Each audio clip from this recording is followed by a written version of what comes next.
La diversité des équipes est un vecteur de performance.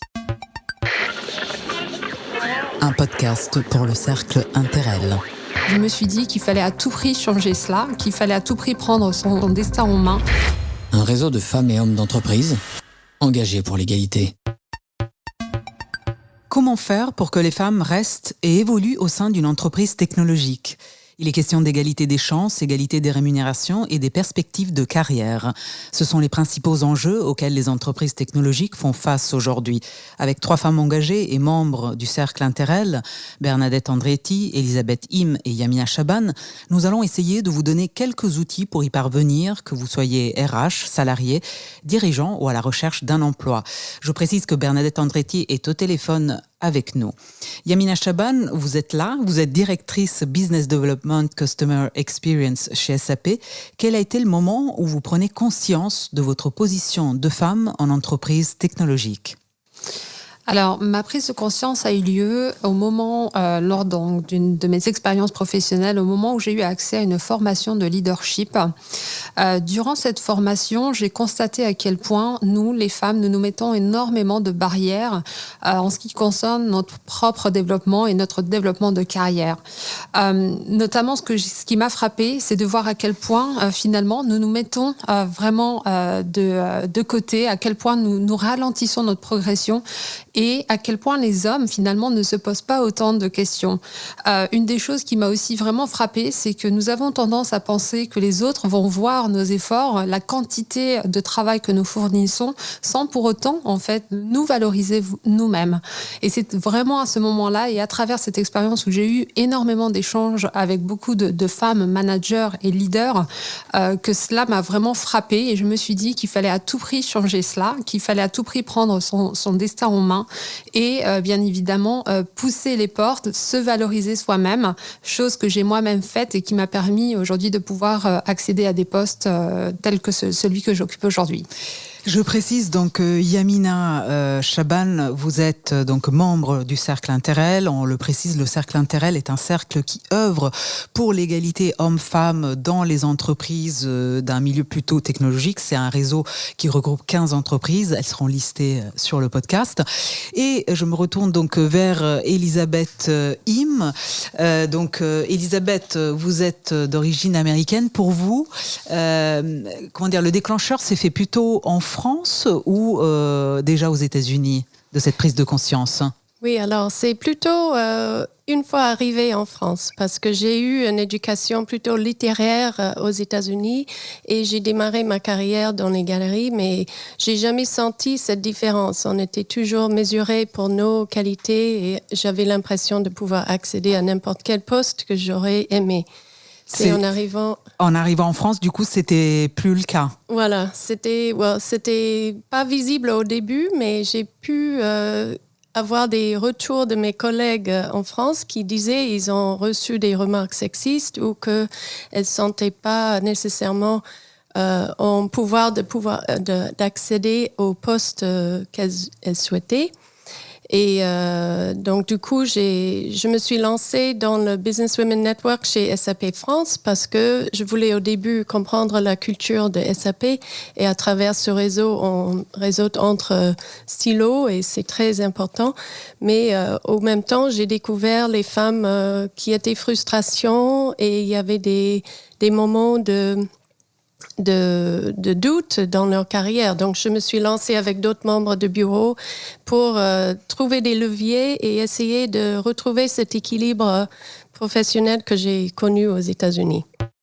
La place des femmes dans l'entreprise ne relève pas de la chance, mais de la performance. Je me retourne virtuellement, en ligne, au téléphone, vers Bernadette Andretti. Bernadette, c'est celle qui a le parcours le plus long au sein de nous toutes, puisque vous avez travaillé 30 ans chez Intel, et aujourd'hui vous êtes executive coach et membre de plusieurs conseils d'administration. Pour vous, Bernadette, quel a été le déclencheur de cette prise de conscience ? Alors moi, le premier vrai déclencheur, ça a été vraiment quand j'ai rejoint Intel et je me suis rendu compte qu'en fait il y avait aucune femme qui dirigeait un pays. Ça m'a vraiment, j'avais pas réalisé le problème que c'était. Et là, je me suis dit, il faut vraiment changer les choses. Il faut vraiment travailler pour que ça change. Et donc, j'ai commencé par créer le réseau femmes, ce qui a permis justement d'œuvrer dans le bon sens, d'avoir de plus en plus de femmes à des postes de responsabilité. J'ai essayé moi-même d'être rôle modèle et j'ai postulé justement à un moment donné à ce poste de direction que j'ai obtenu. Et là, j'ai pu avoir des équipes très diverses, très inclusives, pas simplement au niveau du genre homme-femme, mais aussi au niveau des profils, comme ça a été mentionné par Elisabeth. Il ne faut pas dans une entreprise technologique que des ingénieurs, il faut aussi des très bons marketeurs, il faut aussi, pourquoi pas, des psychologues, des analystes, etc. Donc, je me suis vraiment attelée à voir cette inclusion. Et le deuxième déclencheur, ça a vraiment été l'inclusion des hommes. Et c'est venu un jour que une personne de mon équipe, un manager, vraiment freinait toujours la promotion des femmes. Et là, il a eu un grave accident de ski. Il a été 4 mois immobilisé. J'ai été le voir à l'hôpital. Et là, je lui ai dit, tu vois, dans la plupart des cas, un congé maternité, ça s'organise. Et là, toi, il va falloir au pied levé s'organiser. Bon, on va le faire, bien évidemment. Et à partir de ce moment-là, il a changé complètement. Il m'a beaucoup aidé. Et là, j'ai compris qu'il fallait qu'on inclue beaucoup plus dans nos réseaux les hommes. Et puis, enfin, quand j'ai rejoint Interrel, ce cercle il y a plus de 10 ans, là, j'ai vraiment aussi à partager, parce que quand on est dans un réseau au sein d'une même entreprise, on ne voit pas toujours ce qui se passe à l'extérieur, on ne partage pas toujours les bonnes pratiques. Et là, vraiment, à travers Interrel, c'était une troisième dimension et ça m'a beaucoup aidée. Merci beaucoup Bernadette. Je me retourne à nouveau vers Yamina. Donc, vous êtes chez SAP. Comment on fait chez SAP pour retenir des femmes comme vous ? Alors, chez SAP, il y a un véritable engagement pour les femmes. Et ce n'est pas qu'un mot, ce n'est pas juste un buzzword, c'est une réalité. On sait qu'aujourd'hui, beaucoup d'entreprises disent justement mettre en place des actions.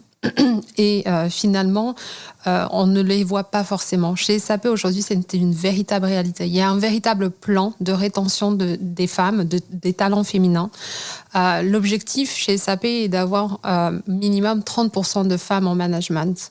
Il y a de véritables actions qui sont notamment dédiées au développement personnel, à la possibilité de réseauter, la prise de parole en public, tout autant d'outils qui sont aujourd'hui nécessaires pour permettre aux femmes de briller, d'avoir confiance en elles et de se développer et de prendre des fonctions à haute responsabilité. Un des éléments qui m'a aussi frappée et pour lequel je suis une nouvelle fois ravie de pouvoir collaborer et travailler plutôt pour SAP, eh bien, c'est que les membres du COMEX, le top management, l'executive management est vraiment impliqué dans ces sujets-là. Ils prennent de leur temps, ils s'investissent aussi pour pouvoir développer les femmes. Donc aujourd'hui, les membres du COMEX chez SAP répondent lorsqu'on leur demande du coaching. Et quelle que soit finalement la position de la femme dans l'entreprise, ils sont toujours présents pour pouvoir justement soutenir les femmes dans leur développement personnel. Je tiens également à mentionner, nous avons donc notre président, donc Gérald Carsanti, qui est vraiment au top sur ce sujet-là. Notamment, il a toujours été un executive sponsor, continue vraiment de porter justement cette parole de développement et surtout de l'inclusion des femmes et de l'accessibilité finalement femmes sur des postes de management et de responsabilité. Finalement, il y a un élément clé que je veux mentionner, c'est que SAP vraiment donne toutes les clés pour les femmes, en tout cas aux femmes, pour se développer, les attirer aussi, il faut le noter, de s'épanouir et surtout d'oser. Et pour moi, ça, c'est vraiment top et j'espère que d'autres entreprises prendront exemple. Donc vous avez eu droit à tout ça chez SAP. Exactement. J'ai formation, coaching, mentoring. Exactement. Hausse de salaire, j'espère. Aussi. Non, mais parce qu'on parle beaucoup de parité de salaire et il paraît qu'il faudrait encore 200 ans pour arriver à une parité salariale dans tous les milieux, entre femmes et hommes. Mais en tout cas, voilà. C'est en tout cas un élément qui est très regardé. Une chose est sûre, c'est que aujourd'hui, l'une des priorités des SAP, comme je vous l'ai dit, c'est de valoriser et surtout l'égalité homme-femme. Aujourd'hui, SAP a un index égalité homme-femme de 85%. Pour rappel, le minimum doit être de 75%. Et aujourd'hui, d'ailleurs, depuis 2020, donc ce début d'année, toutes les entreprises, à partir de 50 salariés, doivent rendre cet index visible, donc l'index égalité homme-femme. Donc, je pense qu'effectivement, SAP fait du bon travail de ce côté-là. Bon. Alors, Elisabeth, vous êtes toute membre du Cercle Interrel. Vous avez travaillé avec le Cercle cette année sur tout un nombre de sujets. Est-ce que vous pouvez nous parler un peu plus en détail des travaux menés par Interrel au niveau inclusivité de la femme dans les milieux technologiques? Alors, cette année, SAP a rejoint le Cercle Interrel pour la première année et on est ravis d'y participer. On a pu amener plusieurs sujets à bout avec une enquête Qualtrics et auprès des 15 membres du cercle. Et on a pu montrer qu'il y a un manque de clarification des informations auprès des sociétés. Et on a pu comprendre qu'on est tous confrontés au même problème d'évolution de femmes dans ces entreprises de technologie. Mais il y a quand même des clés et il y a quand même des moyens d'arriver à un équilibre sans imposer un quota.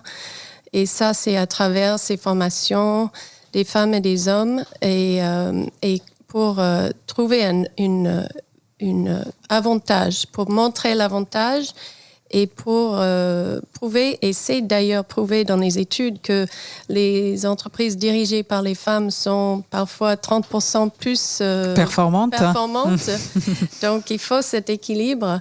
On doit aussi trouver des alliés hommes qui sont concernés eux-mêmes ou parce qu'ils ont des filles et ne veulent pas qu'elles soient moins considérées. On a travaillé ces sujets d'informer et encourager les femmes à postuler pour les postes, même si elles n'ont pas 100% des qualifications que... Mais bien sûr, c'est là où, quand vous dites il faut oser, c'est super important de jamais, enfin, surtout ne pas attendre d'être parfaite pour postuler, pour y aller. Effectivement, là où peut-être les hommes se lancent plus... Oui. De manière plus générale. Exactement. Et c'est là où Cercle Interrel a une forte avantage et un élan qui est lancé avec ces 15 entreprises parce qu'à travers nos travaux ensemble, on peut répartir ces communications et on peut avoir une voix encore plus forte dans le public et dans la société. SAP et aussi des membres de Cercle Interrel ont aussi participé dans l'initiative STOP, qui est contre le sexisme en entreprise. Et c'est une charte qui est signée et après, on a l'obligation d'exécuter pour la communication, justement. Intéressant. Et il y a aussi Jamais sans elle. C'est une association qui parle du fait que les femmes doivent aussi être sur scène. Donc, il y a des membres qui doivent refuser d'être présents s'il n'y a pas au moins la moitié des femmes présentes sur scène. Donc, toutes ces initiatives prennent de l'ampleur et SAP, parmi d'autres sociétés dans le Cercle Interrel, participe. La diversité, c'est inviter au bal. L'inclusion, c'est inviter à danser. En tout cas, disons-le haut et fort, parce qu'on ne parle pas assez des hommes, c'est vrai, dans ces thématiques beaucoup autour de l'égalité homme-femme.